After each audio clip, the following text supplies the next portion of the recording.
Yo, what's up mga kapulido? Denix Motorparts. Upgrade ng bawat sasakyan.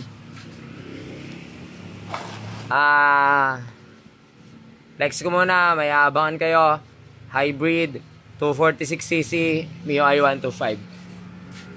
Hybrid yan. Bali, signal, sira. Flathead, sniper head, sniper block, 68mm plus 10. Yan, so abang-abang lang mga kapulido. Dito tayo, may nag-request. Shoutout sa kanya, hindi ko na alam ang pangalan niya.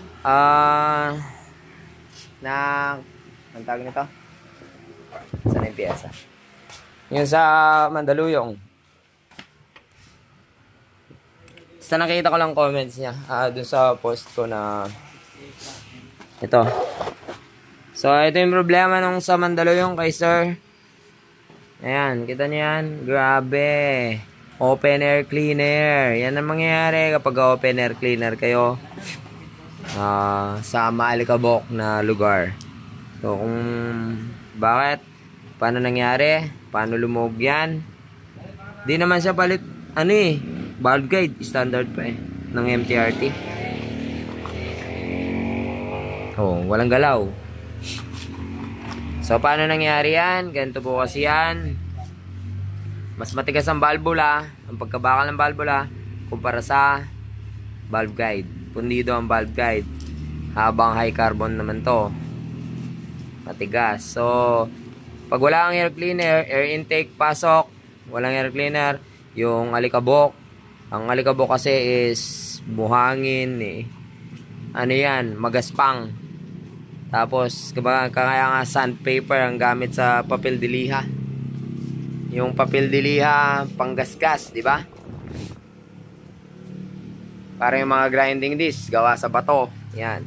So, nag-grind po siya kapag may nakakapasok na alikabok dyan dahil naglalaro ng ganyan yan. Walang pagod na kakaganyan. Siyempre, may friction doon. Pag nakapasok ang maliliit na buhangin, nagagasgasan siya. Kumbaga naliliha. Kaya syempre sa ilang milyon yung pagganyan, milyon yan, bilyon. Sa isang buwan, ilang bilyon siyang gaganyan. Napakabilis niyan. Luluwag talaga ang butas. So ayan, laki yan. Yan. So ang dahilan, valve guide, lumuwag. So akala ko, bakit ganon? MTRT yan. Matic 4.5 yan. Baka naman pang 5mm na yan, kako. Then try kong 5mm, wala, hindi kasya. So 4.5 talaga siya. Wala naman 4.8 na valve stem. Lumuwag na lang. So sobrang grabing laki. So may nag-comment, gawan ko daw ng vlog kung paano ko ginagawa ito. So re-repairin natin siya. Papalitan ko ng valve guide. Gagawin ko siyang 5mm stock valve guide. Gagamitin ko. Kasi mahirap pumanap ng 4.5 na valve guide. MTRT, madalang meron. So dito, share ko kung paano ko siya ginagawa. Hindi ko alam kung anong standards ng iba o yung mga machineries, kung paano nila ginagawa to. Pero ako, ever since na naging mechanic ako, bata pa ako nun, ibang motor pa, wala pang Mio nun, ganito na ako magpalit. Okay naman, experience ko, kahit yung sarili kong motor, si Asia nun, sarili kong mga Pantra, race bike ko nun na pang motocross, ganito lang naman ginagawa ko, kung paano ko siya papalitan ng valve guide. So, dahil mahirap humanap ng valve guide, lalagyan ko siya ng valve guide na pang sporty na stock.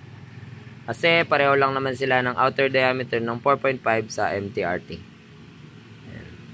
Pero minsan ayaw ko na rin tanggapin ng mga ganitong trabaho kasi kapag minsan yung valve guide hindi naman pantay ang butas sa loob. Madalas ganon, lalo yung mga mumurahin.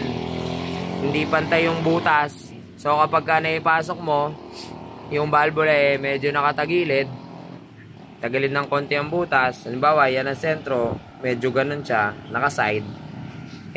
Halimbawa, yan ang sentro. tapos pumasok ang valve guide, tagilid ang butas, gaganon, magkakaproblema kayo sa paglalaping. So halimbawa dito lang siya malalaping, dito hindi kumakapit yung valvula, magiging singaw siya. So kaya minsan ayaw ko palited na lang. Kasi minsan sa sobrang tagal maglaping, umaabot ng 6 na oras paglalaping lang. Kailangan mo nang ipa-machine shop, ipapamiling siya.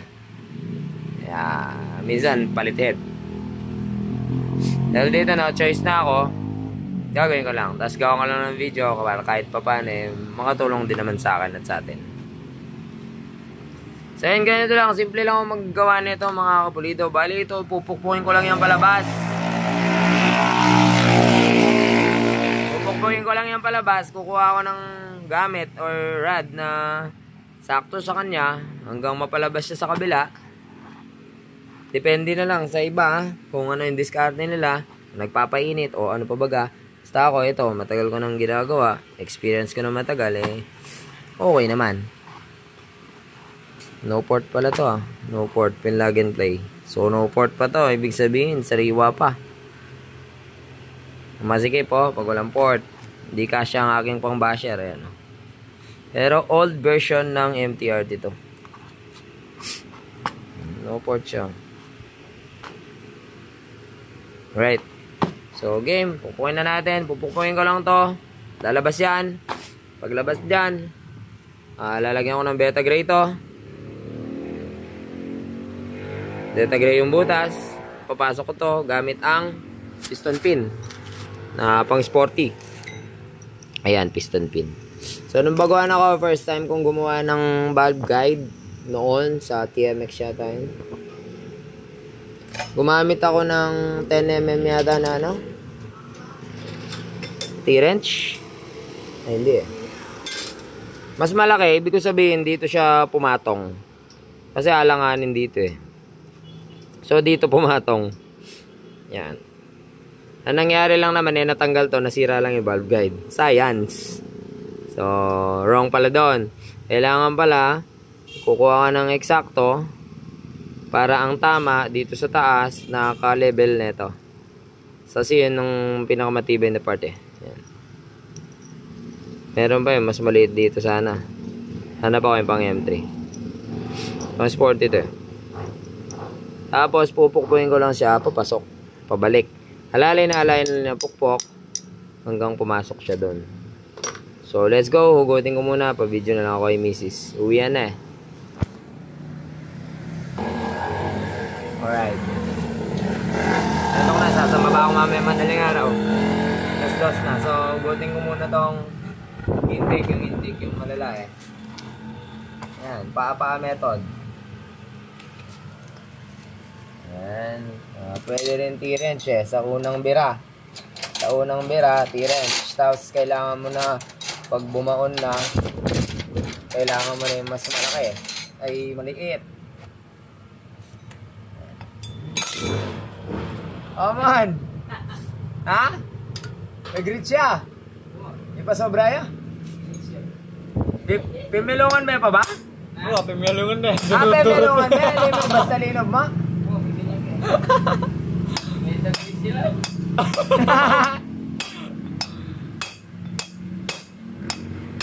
So yung mga DIYers, malaking tulong to sa inyo mga kapulido.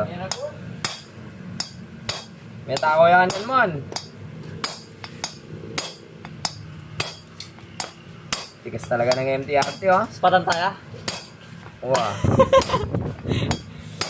Ayan palabas na.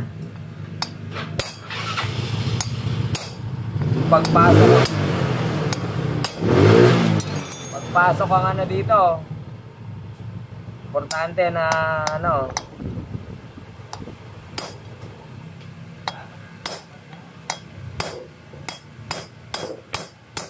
yon, palabas na siya ng spool.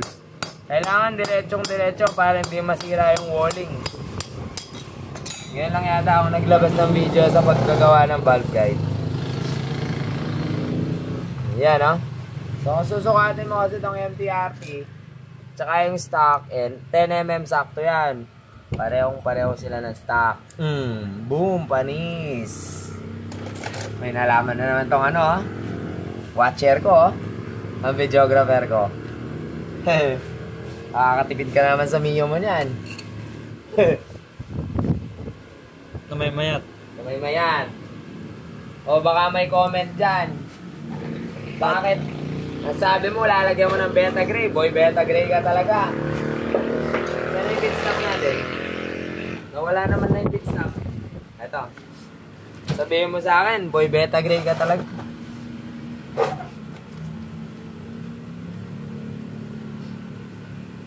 Seal yan, seal. Ito, meron siyang o-ring. Oh. Kaso, malutong na yan. Wala rin naman problema kung beta gray ang ilalagay mo. Kasi, proven and tested ko na rin naman to. Linisin muna natin para carb cleaner yan ha. Malinis yan.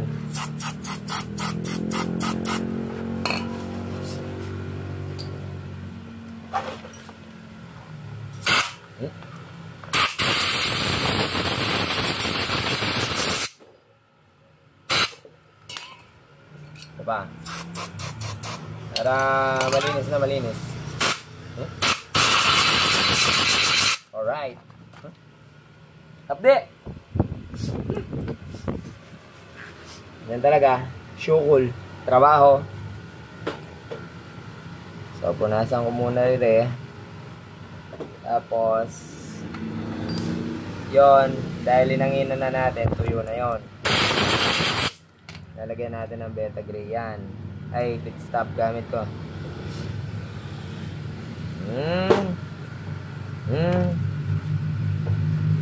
Yan. Ilang pong taon ko nang ginagawa to. Tapos, lagyan natin yung valve guide.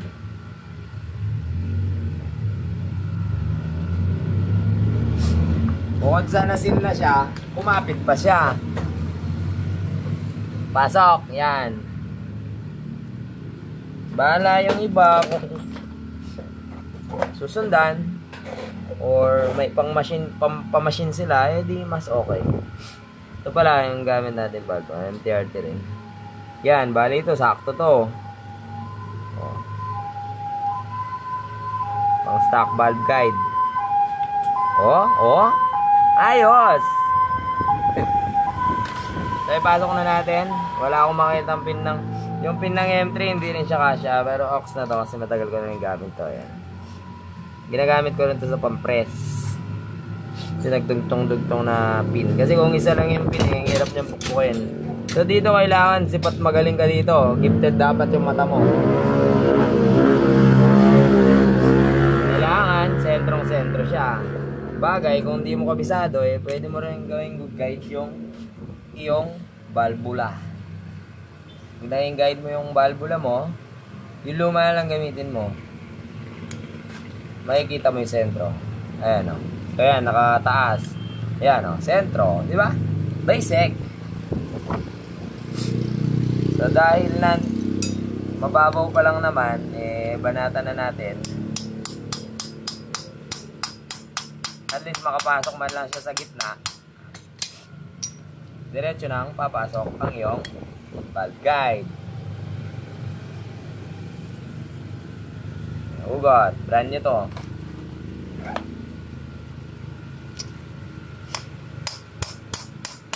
Alalay lang ang pukpuk nyan hanggang makapasok. Slowly but surely. Kailangan steady ka lang sa gitna. Ayan, unti-unti yung papasok yan. Tingnan natin kung nakasentro pa rin. O, sentro. Pero sure na sa sentro yan kasi pag pumasok sa loob yan, hindi nagagalaw na pa ganyan-ganyan yan eh. Dahil nakasentro na. Problema lang talaga sa iba yung valve guide na tagilid ng butas.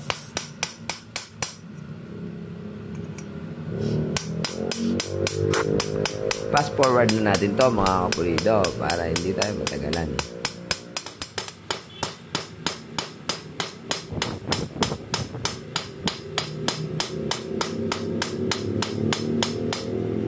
Dami naman comment yan, awit sa paggawa mo ng valve guide. Okay, awit.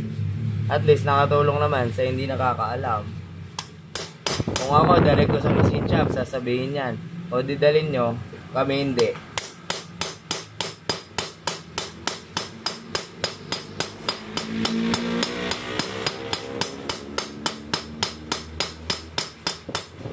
Comment down below yung mga may masasabi.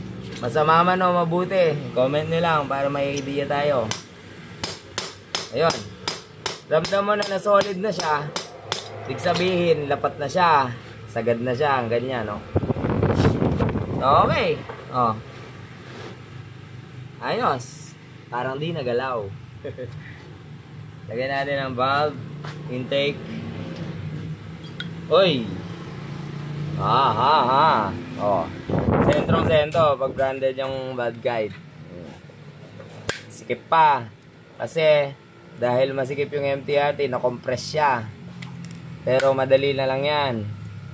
Pahiran mo lang ng metal polish yan. Mapapakinis mo siya. Pero okay siya, no? Ayos. So, tuloy pa ba natin ang video para sa exhaust? Masyadong haba ang ating video. Ang ating video ay 19 minutes na, mga kabulida. 19 minutes. So, baka mainip kayo eh. Pero sige, mabutin ko na rin yung exhaust para kompleto ang detalye. Exhaust tayo, mga kapulido. WD-40 yun. Yung exhaust, di naman siya ganong alog eh. Mas malambot tong exhaust, oh. Sandaling mahugots. Hugots. Dali, oh. Sa exhaust kasi ang init eh. Dali, oh.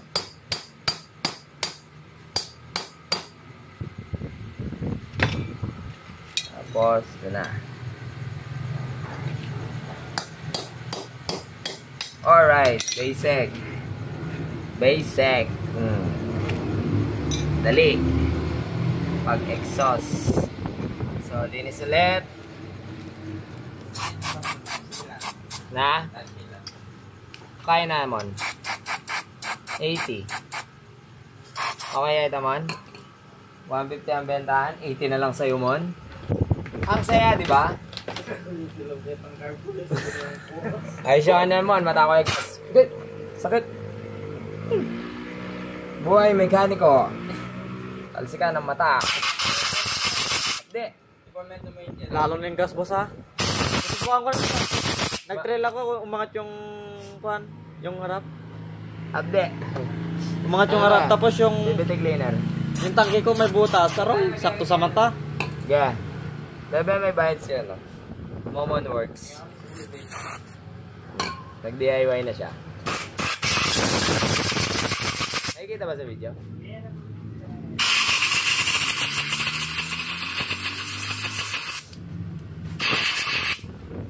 Pag masigip ang pasok ng valve guide, ibig sabihin goods na goods pa in head. Pero kung maluwag na, natutulak mo ng kamay, bili ka na ng bagong head.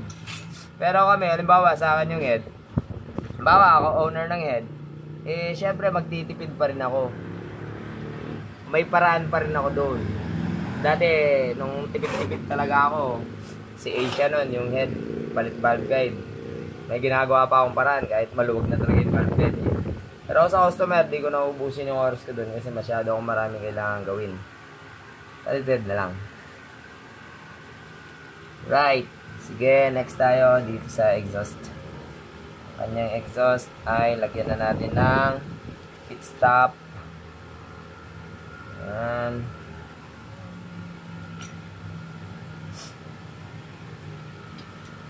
Tapos pit stop sa kanyang guide mismo. Ayan. Pag ginanon-gaano mo siya, buong side malalagyan. So, isentro muna natin. Pero kung tutusin, kahit di na sinisentro eh. Kasi papasok talaga diretso yan.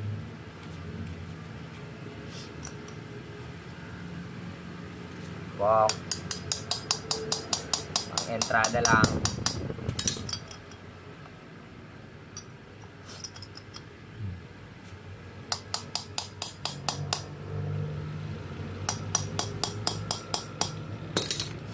Yun. Yun, no? Oo. May pasok. Pasok ka na. May pasok na. Madali talaga exhaust, oh. Malambot. Pero, pwede pa. Kasi dito ang init. Kaya hindi ko ginagawa yung bino-blowtorch ko sila kasi lalambot. Yun, matigas na, oh. Alright, basic ang exhaust. Intake talaga matigas kasi malamig tong part na to.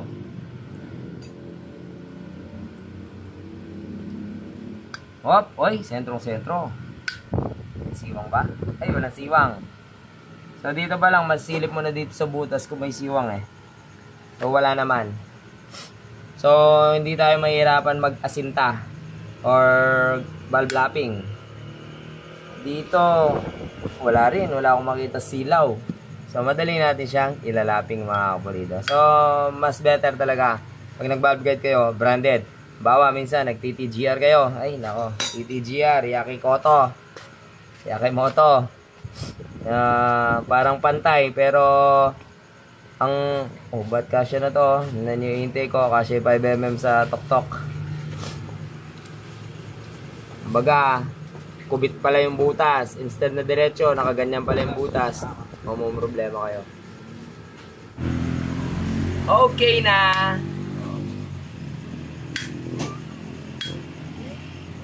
O mga kapulido, na may nakatulong sa inyo ang video na to. Kung nagustuhan nyo, i-like and share nyo na. Hanggang sa muli natin pagkita, paalam!